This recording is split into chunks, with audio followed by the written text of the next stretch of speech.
So our next speaker today is going to explore the new roles for learning and development professionals and learners.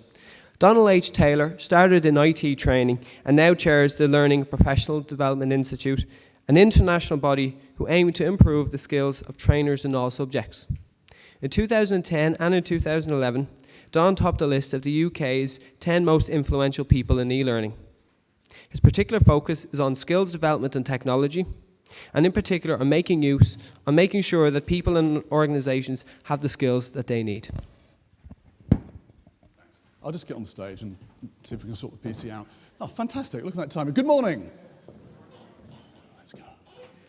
Good morning. One more time. Good morning. Fantastic. Thanks for that. There is a reason for this pantomime. It's not just that I flew over this morning on Aer Lingus and the coffee is still kicking in.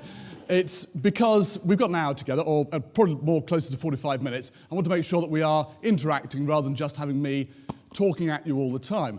As Robert said, yeah, I started off as an IT trainer. I've been a lot of things in about 25 years in this business. I've been a trainer, I've been a computer programmer, I've been a director of software companies, I've set up companies and sold them, and I'm now lucky enough to be heading up the Learning and Performance Institute.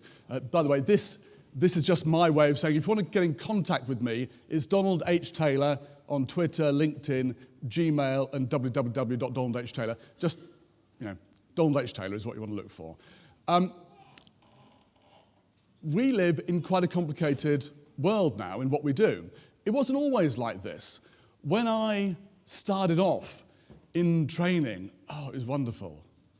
It was wonderful. It didn't matter what the question was. It didn't matter what the subject was. The answer was always the same. The answer was, it's in the book. It's in the book. And it was in the book. It was in the book. And we knew it was in the book because, likely or not, we'd written the book. I was asked during an Excel course, Don, when are we going to do the pivot tables in Excel? I said, don't worry. 2:30, after lunch, we'll do pivot tables. It's on page 147 in the book. After lunch, 2:30, there we are, on page 147, we're doing pivot tables because everything ran according to the system we put in place. We had one place for learning, it was the classroom. We had one place for storing information, it was the book. Actually, some of the more advanced ones of us also used audio cassettes. Yeah, the younger people, an audio cassette, just find someone with grey hair and they'll explain to you what it's all about. Things move on, and I'm delighted that the theme of today's conference is about embracing and managing change, because change is something which is really fundamental to how we live, but it's particularly important in the world of training and performance at work. Now, a couple of my heroes. Who's this chap on the left here? On the right, rather. Come on, I'm in Dublin. Who's this? Thank you. The other guy? William Gibson, okay? So Yeats famously said, the centre cannot hold, things fall apart. Gibson said, the future is here, it's just unevenly distributed. So bits of new stuff are happening over here, like in San Francisco, and perhaps elsewhere things aren't happening at quite the right pace. Actually, I think this represents, both quotes represent something of the truth of our lives. Things do seem to be falling apart, fragmented, flying around. At the same time, we see spots where quite exciting things are happening which we can take advantage of. And what I'd like to do over the next 45 minutes is explore, from the perspective of those 25 years of mine in this business of doing training and technology, which I've been doing throughout, what the changes are, what point we've come to, and where I think we're going to be heading next. Change is a funny old beast. But what I'd like to do is, very quickly, because I've now been talking, and I said I wasn't going to talk too much, what I'd like to do is hand it over to you and ask you about change. I'd like to turn around to the person next to you. If you have a choice of two people, choose the person you don't know, because we're here to mix with people. And I'd like to just answer this question very quickly in 2 minutes. What are the changes you've seen and what you do in the last 5 years? Go ahead. I'm walking around a bit. Have you managed to get some shots all right? Okay.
Wow.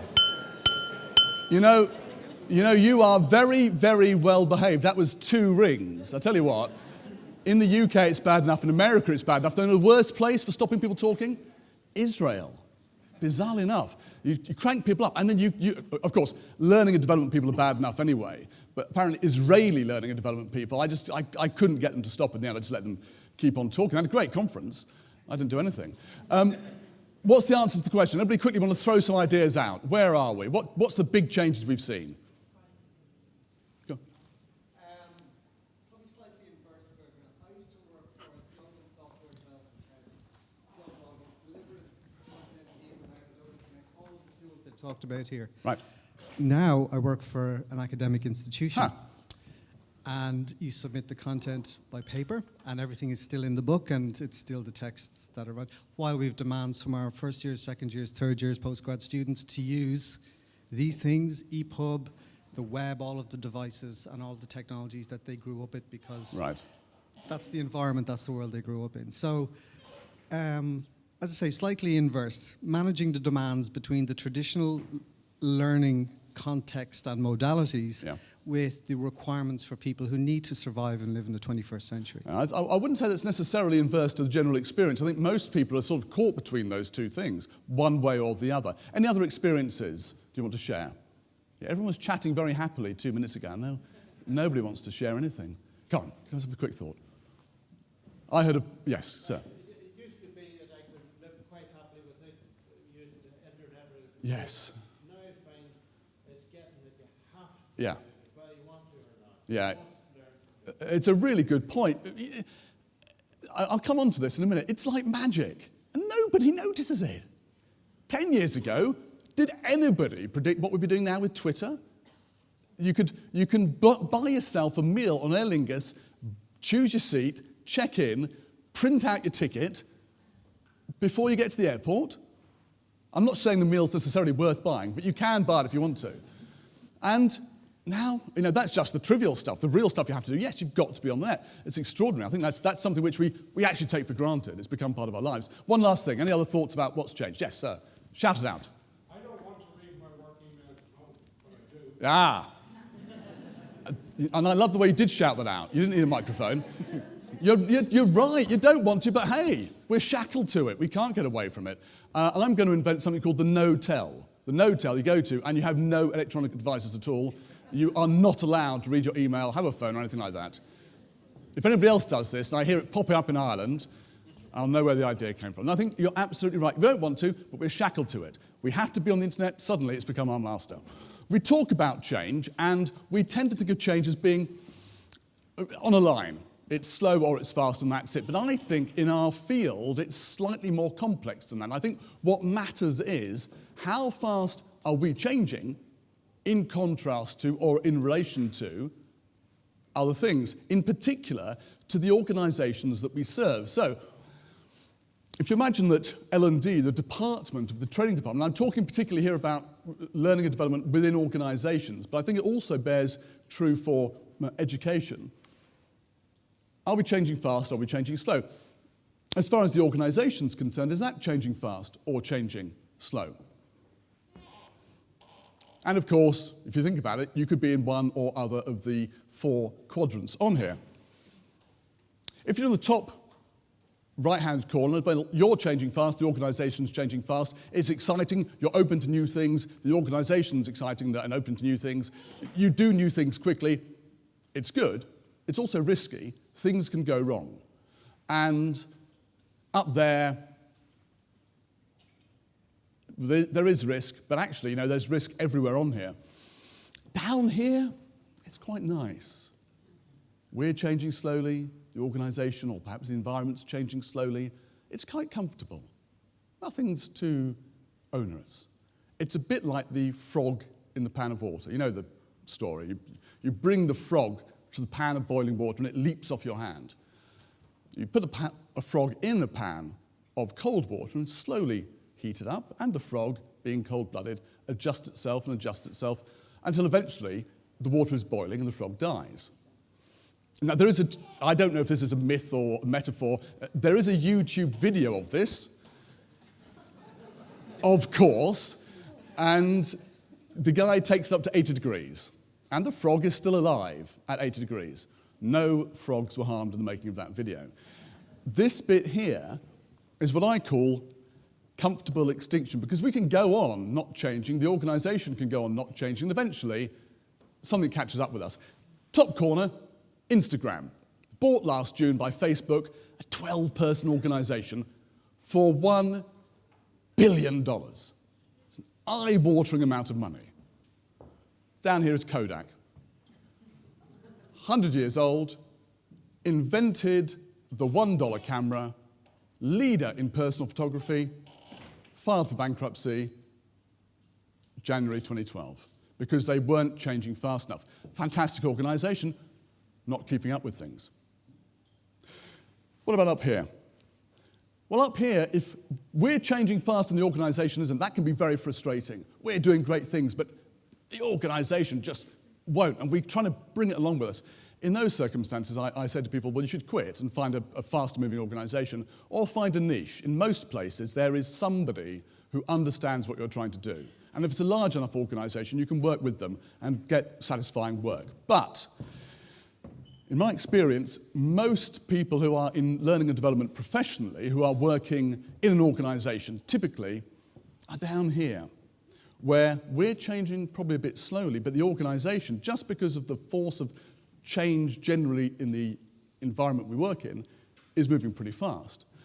In this situation, we're still doing what we've always done. We're delivering training on the organisation, the compliance training, the induction training, the new product training if it's required and it's rolled out regularly. We're continuing to do what we've always done according to the old ways. When I was running a training centre in London, we had a training centre with 17 rooms. We had our own cafe. It was an organisation that was run entirely by process. Everything had to be done tickety-boo, or we had dissatisfied customers and we were losing money. Process drove us. But guess what? If we're being driven by process down here, the organisation is doing the exciting stuff that probably we should be doing. So it's doing things like the sales department will be using iPads to distribute information about new products to its sales team. That's something really which is learning, but somebody else is doing it. The operations department will be doing something else. Maybe the marketing department will be setting up a community, an online community for its customers. Again, this is something which is really to do with learning and communications, but we're not involved. If we're not changing fast enough, and the organisation's changing faster, and this is the case for most organisations which I go and visit, we find ourselves down in what I call the training ghetto. We're trapped in a place that really nobody else wants to visit. They come here occasionally, they go away again. We are a separate part of the organisation, not involved in what's key to them. Danger here is cuts come, guess what? We get cut. But also the danger is we're not bringing our expertise to the fray. We're not helping the organisation grow. And we're not having exciting lives. We're just leading a process-driven existence. So, you may say, Donald, we are all skilled people. Our skills are needed and required in today's environment. Surely we can't suddenly find ourselves being cut and out of jobs and so on. My reaction is actually we probably can. And I think there's a danger that L&D becomes possibly irrelevant, possibly marginalised, and certainly stuck out somewhere in a ghetto. I'm going to show you a picture of some very highly skilled people. My mum was a shorthand typist in the 40s when this photograph was taken. And we had shorthand typists for a long time. And they suddenly died out around the 1980s. Why? Because suddenly new technology made them irrelevant. My sister actually trained as a shorthand typist when she left college to make some money. But then suddenly the job was gone. You'll be pleased to know my mother subsequently went back to college, got her A-levels. She left school at 14, got her A-levels, retrained as an occupational psychologist. So she was okay. I don't think that happened to everybody in the pool, though. I don't want us to be the shorthand typists of the future. So I want to try and think in the next few minutes about what changes we've had coming up and how we can avoid being blindsided in the future. The change to this happened probably around 1980, but the roots of that came earlier on. The roots came, I think, when the word processor was developed and we had storage of information in ways that made it possible for suddenly, apparently, around the 1980s, the shorthand typist to become irrelevant. And I think that for us, in our field, learning and development, three big changes have taken place with their roots in 1 year, in or about 1 year in the past. Very quickly, I'm just going to, I'm talking about a time in the past, not very far in the past, when something changed which has altered what we do. What year do you think I might be talking about? Any guesses? Go on, have a wild guess.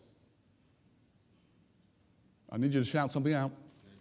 95 we have from the... Any advance on 95? Higher, lower? What do you think? Higher, lower? 1810, did somebody say? No, it's possible. I don't want to, it's a brainstorming session. I don't want to dampen anybody's ardor. Could be 1810. It's not. Let me tell you what it is. I think it's 1990. Not a vintage year. Lots of interesting stuff happened in 1990. Ireland had a pretty good Italian 90.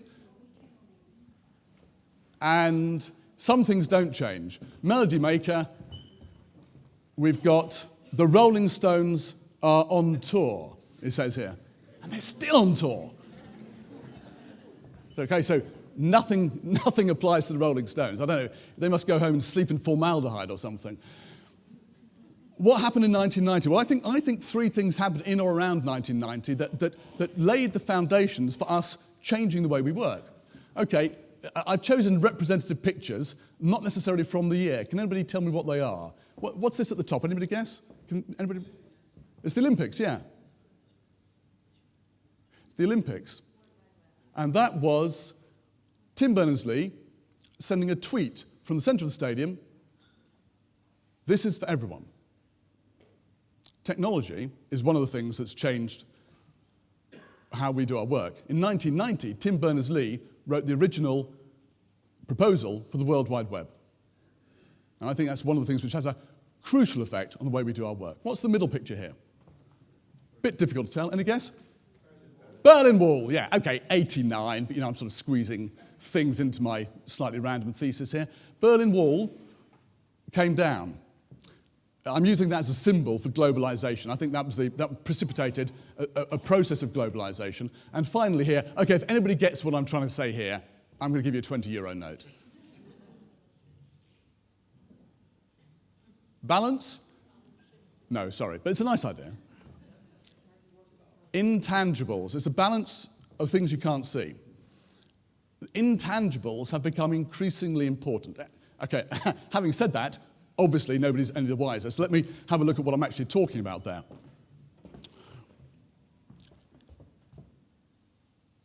Organisations value themselves according to a number of things. They have balance sheets, and they look at what they've got on the balance sheets. Some of them are tangible, some of them intangible. The tangible stuff, what you can see, touch, whatever. The intangible stuff is things like brand value, customer loyalty, and the skills of the people.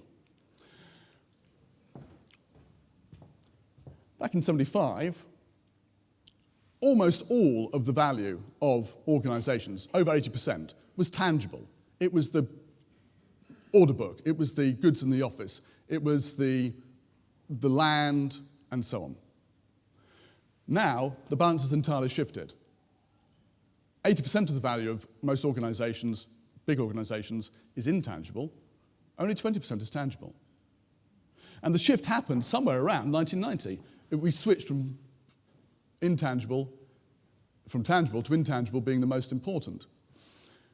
What this means is that suddenly, from nowhere, skills, which are a crucial part, skills and knowledge, a crucial part of the intangible assets of the organisation, have suddenly become ultra important. And CEOs know this. A couple of years ago, the Lloyd's Risk Index, which is done by Lloyd's of London, they interview 500 people from top organisations. Half of these people have a turnover, or their organisations have a turnover of more than $500 million. And they ask them, what are your top risks for the coming year? You might expect it to be sales, you might expect it to be government bureaucracy. Number 2 on the list here, talent and skills. Number 2, when I was starting in this game, you never found skills in the newspaper anywhere. Now, you find them in the business pages of the newspaper, you find them, as Jim was saying, in the Financial Times, bemoaning the lack of skills, and top CEOs are saying we haven't got enough skills. So they know skills are crucial for their organisations. The question is, do they think we can deliver? Well, here's another survey by the Economist Intelligence Unit, asking top CEOs again, which parts of your organisation, which departments are the most agile, which are the ones which really respond quickly to your needs.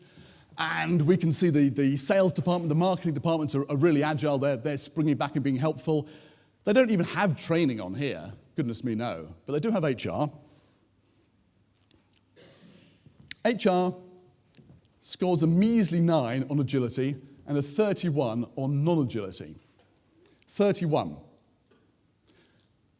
Legal, risk, and compliance scores 30. How unagile do we have to be less agile than legal, risk, and compliance? I'm not saying we are, but that's the perception. So the issue here is, skills are terribly important suddenly, but they don't think we can deliver. Second thing, I've thrown away the picture of the Berlin Wall coming down here, and I've gone for the map of the world, but it's a different map of the world. If you look at this, you've probably seen this before. It's a map from Japan. So we are on the periphery, which is an uncomfortable place to be. China and India are in the middle. And, of course, that's deliberate. Globalization is affecting things in ways we just don't often consider. I went to Nando's at some point in 2009, and I found the price of chicken had shot up in Nando's. Do you have Nando's in Ireland? Yes? No? All right, good. Okay.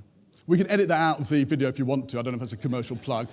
I don't want ICS to be, other chicken restaurants are available. The point is, the price of chicken had shot up for me and my children. And it had shot up not because there were fewer chickens, but because the grain used to feed the chicken had all gone to China to feed the animals in China for the burgeoning middle class. We have these tangential, odd things going on. In the Rio Carnival last year, 80% of the costumes were made in China. We have farmers from the Hindu Kush, who are expert dairy farmers, upping sticks because they can't find land in the Hindu Kush, emigrating to Canada, Ukraine, and Georgia, where they can hire land and raise cattle. We are living in a truly global world, much of which we don't see, or the effects of which are tangential and suddenly appear, like the Nando's chicken. So, how does that affect us in learning? Does it really matter? Yes, it does. It matters because suddenly, in a slightly scary way, whether you're working in a small college or a large university or an organisation or a supplier, you're working in a global market. And I don't say this lightly. I see this happening with many organisations again and again, that suddenly they're facing two things: global opportunity, global competition. Were you raising your hand to make a point, or? No, okay. Be careful if you go to an auction. But seriously, if you've got anybody's got a point, or you want to disagree, throw your hand up, let's have a discussion. You'd have to be living in Mars not to have heard about MOOCs and massive open online courses and the PR furore they created last year. And it's summed up by them getting onto the cover of Time and the pledge being free college for everyone. That's the idea. The idea is suddenly Harvard, Stanford, big top brand universities in the States can offer stuff for free online, and they do. Coursera, as you know, is a consortium of universities offering courses. They have over 1 million students signed up online. If you're running an internal training department and you're trying to position some sales training or some leadership training to your boss, at some point in the next 2 years, he's going to come along and say, that's great, but you know what, I can get it for free from Harvard. That's a tough sell to make internally. Suddenly, you've got to be saying, yeah, I can do it better than Harvard. Could be word training, could be Excel training. This is a reality. On the other hand, if you've got something that's really great, you can go out and sell it internationally. So, Khan Academy, of course, is another example you'll know about people giving away stuff for free. And there's lots of stuff on here that's free. But the other point about this is that we've got not just universities offering stuff into the private and public sectors, but also the private and public sector merging together or offering things together. So we've got Pearson, which is a $9 billion publisher moving rapidly into e-learning and online learning, offering its first degree course, started last September in London in business studies. You've got City and Guilds, which is a British awarding body, buying private companies like Kineo to develop e-learning for them. This is a serious, fast-moving marketplace. I think Ireland, actually, with its history of working with international companies, is very well placed, and its tremendous resource of skill and so on. It's tremendously well placed to take advantage of this. But certainly we can't bury our heads in the sand and not notice it. There's a blog entry up there. You'll get these slides afterwards. Is that right? Everyone gets the slides afterwards. So there's a blog entry up there which I'd point you towards, which is my thought on MOOCs, just saying they are not the end of the story by any means, but they're an important indicator of what's going to happen. Okay, so we've got two trends. We've got intangibles, suddenly skills are important, and the executives know it, and we've got globalization. And the final one was this business of what I call frictionless information. So Tim Berners-Lee sends out a tweet, and it gets retweeted 10,627 times within the hour. Now, when I started working as a marketing person in the early 90s, we used to do mail shots of 3,500 newsletters. And we'd print them out, and we'd put the letters in the envelopes, and we'd put the stamps. Anybody else done this? It's a complete nightmare, isn't it? Everybody walking around the table, picking them up, folding them, putting them in. It's a nightmare. I'm sure we still do it in some cases. And yet nowadays, we can get things to 10,627 people like that without even thinking about it. Information has suddenly become frictionless. All those things we had in the way of doing things previously, it was just difficult and time-consuming to do it, have gone. What we now have is a position whereby we can get information to anywhere at almost no cost. We've gone from a world where knowledge was power to where information is free. And if our job in training is just to provide information, then we're out of a job.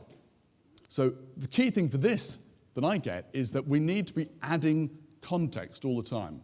You may know how to do something. You can find out how to do anything in Excel or Word very well. But knowing how to do it in a particular context of your organization or for a particular purpose, that's where we come in. And that's where we add the value that the learner needs.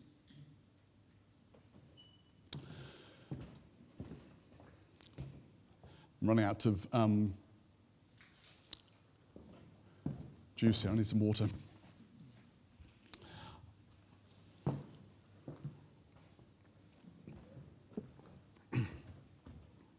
I'm doing a quick calculation, as you can see, on how I can make sure I get ourselves back on track for 11 o'clock if possible. Who here does some classroom training at some point or has done some? Okay. So are you familiar with the position whereby you've got a lot of material, you've got a lot you want to say, you've got a great bunch of people in the room with you, and you're not sure entirely you're going to be able to get everything covered. So what I'm doing at the moment is just making that calculation. I want to show you how these three things, technology, globalization, and the growth of intangibles, how that affects people at work. So here are some people at work. Yes, these aren't people at work, are they? Really? Not unless they work in a dental studio. This is people at work, yeah? I've spent most of my life working in offices like this, yeah? And look at it, we've got a Nerf gun here, guy's got his shoes off, they're sharing a desk, somebody's eating lunch, they've got two screens they're running, they've got a fan on because it's so hot, there's so much going on in the office. These guys are busy, hectic, there's a lot going on. And increasingly, of course, for these people, they're not going to come out and do a day-long course with us for something that we think is important for them. They're typically going to do what? What are these guys going to do when they've got a question? What are they going to do? They're going to Google it. They're going to use these tools to go and find it, aren't they? Google is the world's top performance aid. Isn't that ridiculous? And what is the, if you type in America on google.com, you know, you type in something and it makes a suggestion, yeah? When you type in America, how to, what's the most common suggestion that crops up? Any idea? You can be lewd if you want to, we're amongst friends. How to kiss. Actually, that is a popular one, but it's not the top one. It is. I don't know what you've been Googling. The top one is how to tie a tie. Because American boys go through school, never having to tie a tie, suddenly they've got to go to a job interview. Oh, what do? I Google it, how to tie a tie. And so you've got this image of these guys in front of their computers, all desperately trying to... You can get a lot actually out of this, right? So if you type it into German, wie kann ich, it's wie kann ich abnehmen? How can I lose weight, right? In British, it's a sort of reflection perhaps of national characteristics. In Britain, it's how can I make pancakes? Go figure, right? So I think in Britain, perhaps we just like eating. We're trying to comfort eating to get out of the awful economic situation. The Germans, of course, are all desperately trying to get fit so they can go and win another World Cup. They're using all these tools all the time. And our response has to be to work with it. If we're just providing information to people, we're not doing enough for them. We have to be adding more, providing more information. So this is where we get to my point about the three themes, the three drives of change have brought us to a point, particularly the technological one, where we need to start thinking about how our role changes. And I think our role changes from what it was, and still largely is, which is an emphasis on delivery, to something different. I think we move towards three things we need to be doing. We need to be helping people with performance, with capability, and with learning. Now, what do I mean by that?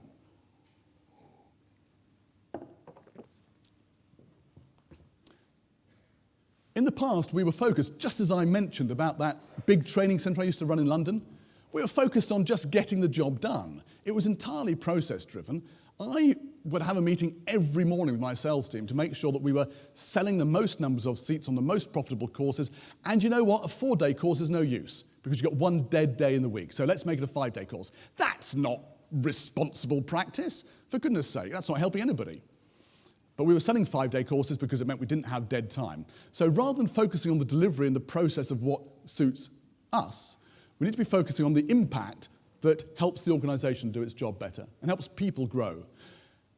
Individually, we can help people with performance. Perhaps that involves training. Perhaps it involves providing them with job aids, like Google is a job aid, but more sophisticated, that suits them on their particular job. You go to Starbucks or whatever, there's a list of things to do that just takes people through their job one by one, and it just makes things faster. By the way, it's not just Starbucks. If you're a surgeon, you have a list of things you have to do, which takes you through them one by one. Capability building is what we've always done. We've always helped people get better at things just in case. So performance is just-in-time learning. Capability building is just-in-case learning. What do we need in case we need it? And a lot of people say, oh, you can do everything on the internet. You can't. If you want to go to France on holiday and have a conversation with somebody, you can't walk around with your laptop looking up Google Translate for every phrase you want. You have to actually learn some stuff beforehand. So we help people with that sort of thing, building capability. Finally, and I think this is going to be a much bigger thing as we grow as a profession, we have to help people with their learning. We have to help people understand how they learn, what tricks they can use, what sort of learner they are, how they can develop themselves. And why I think that is important is that increasingly, we don't know what's coming. We only know that change is coming. 10 years ago, if I could have predicted Twitter, if I could have predicted Facebook, LinkedIn, Google, I would now be an extremely rich man. None of us knows what's coming down the pipe. We only know that the way we're going to learn and the way we learn as people doesn't change, but the way we use the tools will do. And it's our responsibility to make sure that we help people learn as efficiently as possible, using the new tools that come along with our understanding of how people learn. Let me take you through this model very quickly, and then let's wrap up and have some questions.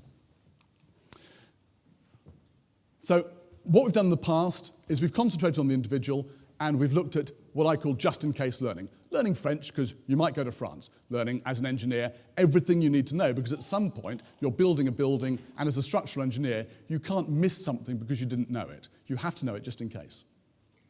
But we have to then build out the just-in-time learning for performance. Oh, I've got a problem. I need to know how to tie a tie. I'll find out. And with learning, we need those metacognitive skills.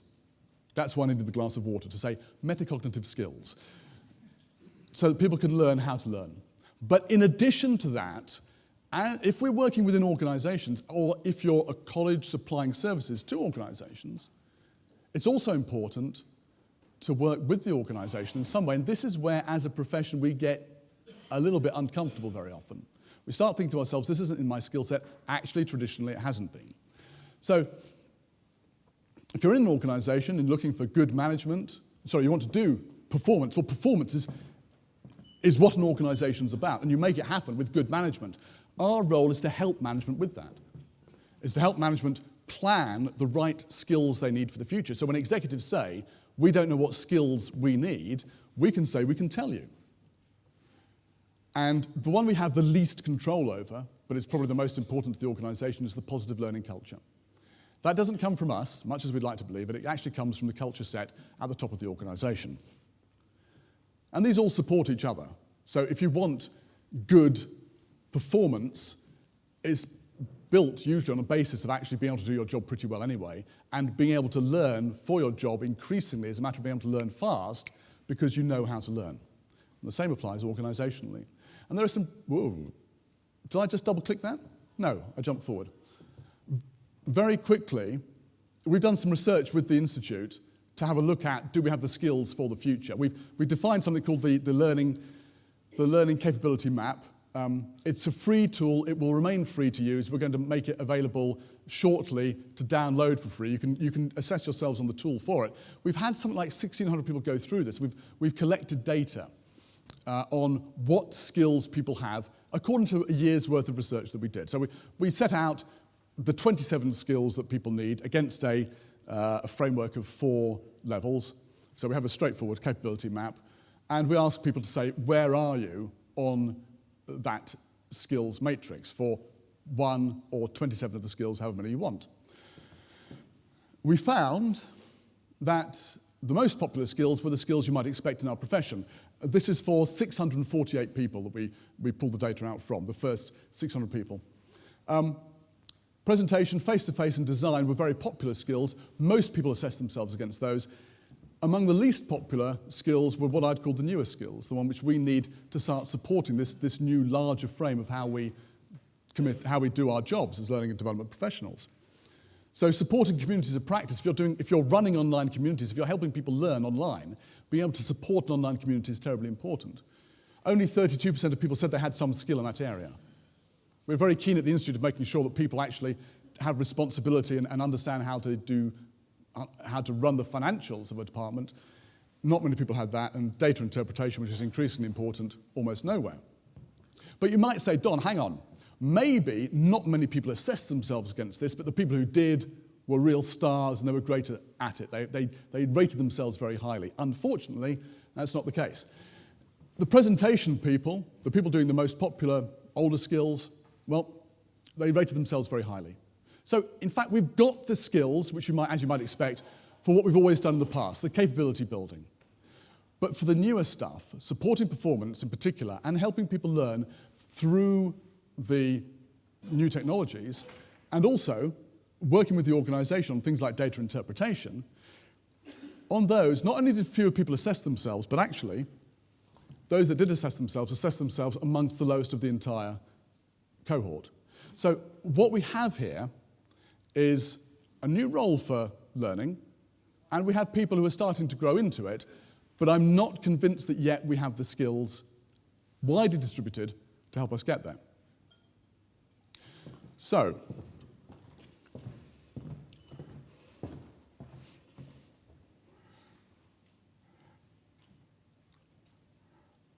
I've been making a lot of predictions. I've been talking a lot about the future. I would like to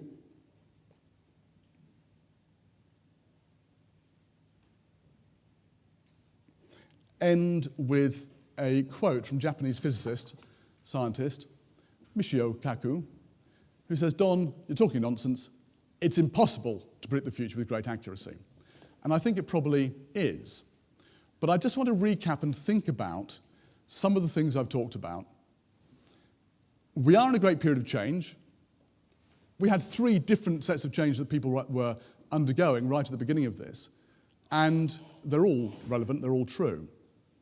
By the way, that sound of creaking doors, is that everybody walking out, or is some people coming back into the room? My peripheral vision isn't very good. But if on the camera, I can tell you everyone's flocking in. It's a great show, you should have been here. There's lots of change going on. We know, I think, from that assessment I did at the beginning, that we can react to the change in different ways. We can react fast, we can react slowly. My fear is that we don't change fast enough. For legitimate reasons, we find ourselves down in the training ghetto, liable to be sidelined, ignored, and ultimately cut when things get tough. There are 3 reasons for the change: technology, globalization, and the increasing importance of skills in our organizations. That means, I think, that we have to adopt a new role. That 6-box model I showed you. We have to adopt a new role that enables us to work more widely with the individual, also to work with the organization. Do we currently have the skills as a profession to do that? I'm not sure that we do. Our survey certainly seems to suggest we don't yet. I'm confident that it's growing. But in a way, I completely agree with Mr. Kaku in saying that actually it's very difficult to predict the future. And I think all of your experiences will enable you to make your own way through the changes we have coming up. I would say one thing, though. The ultimate challenge to us changing, the ultimate challenge to us making our changes and having them accepted by our